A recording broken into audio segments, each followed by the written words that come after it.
Hi class, this is a really short video on how to get on Google Meet from Google Classroom.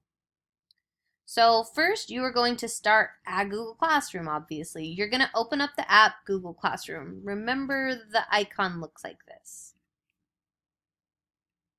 Next, once you've opened up Google Classroom and tapped our classroom name, you will see our Google Classroom stream. This is the stream. This is where you can see everything that's been posted, questions, comments, assignments. That is called your stream, and you can see the name right down there.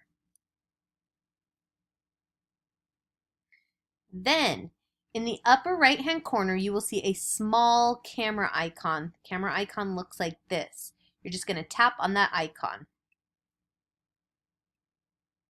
Okay, last, you will be brought to a screen that looks like this. You're just going to go ahead and tap join.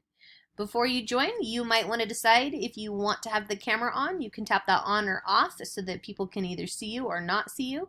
You can either keep your volume on, your microphone on so people can hear you, or you can tap it off so that people cannot hear you when you join. And if you want a cool background like this island background you see here, you can click on these little stars that show up on your face and choose from a variety of different backgrounds. I hope this helps you get onto Google Meet, and hopefully I will see you there tomorrow.